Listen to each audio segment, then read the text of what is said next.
À Kidal, une journaliste d'une chaîne de télé saoudienne s'est rendue pour interroger les chefs terroristes. Et le gouvernement malien s'est fâché contre cette chaîne et contre les autorités et l'ambassade de l'Arabie Saoudite. Et le problème, c'est que les Africains doivent être conscients.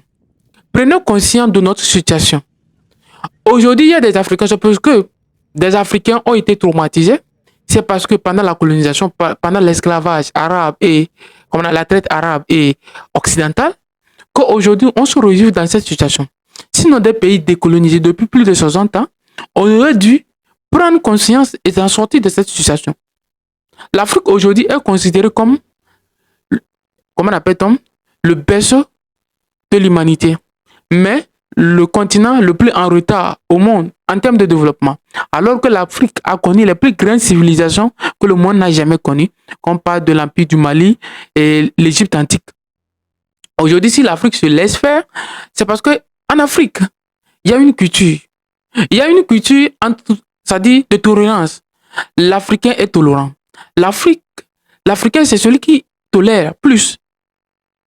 Et quand on voit dans la culture africaine, les Africains pardonnent beaucoup. C'est pour cela que nous prions beaucoup. Les Africains pardonnent beaucoup. Quand vous voyez les guerres, depuis même les Européens ont commis des guerres plus meurtrières, plus dangereuses que les Africains, parce que les Africains sont tolérants, les Africains sont plus accueillants et ils accueillent bien. Lorsque vous donnez l'hospitalité à un Africain, sachez qu'en retour, votre nom sera vénéré et choses. Et l'Afrique, depuis 1400, 1300 de l'Empire mandin, a connu déjà même la charte de, on parle de la charte de Kuro Kafuga, qui a été signée, et cette charte des droits de l'homme qui regorge beaucoup de sources qui a été, je peux dire, pas piratée, bon, en Europe, soit disant que la Révolution française, les Français qui ont amené les droits de l'homme, alors que ça existait depuis l'Afrique. Il ne faut pas tuer, tout le monde a les mêmes droits, tout le monde doit manger à sa faim, et éviter les guerres, éviter de récupérer les terres des autres. Tout ça a été cité dans la charte de Kuro Kafuga, et ça a été bien maîtrisé. Aujourd'hui, si les Africains sont dans cette situation où les autres nous traitent comme nous sommes les derniers du monde, c'est parce que l'Afrique a cette culture d'accueil, a cette culture de tolérance, a cette culture d'accepter l'autre malgré le mal de l'autre. Et l'Africain reste toujours l'Africain qui est accueillant et qui est accepté.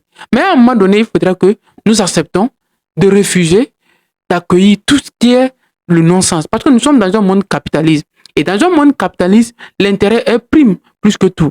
Aujourd'hui, cette journaliste aurait ou devait, si cette journaliste est fusillée ou bien tuée par l'armée dans une raid de l'armée malienne, on va accuser qui?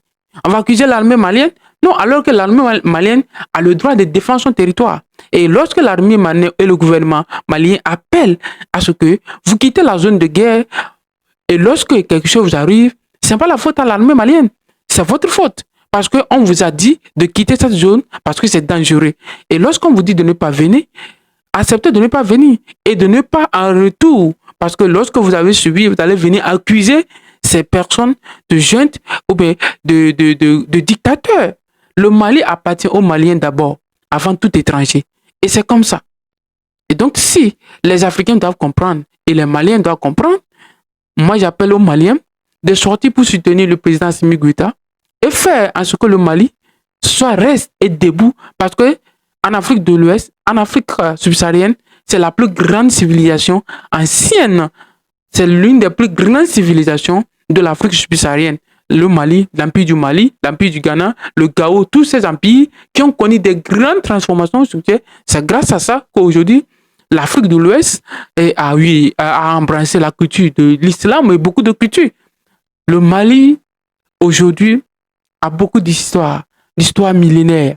Et tous les peuples de l'Afrique de l'Ouest ont une histoire qui vient de là, qui vient du Mali, qui vient de l'Empire du Mali.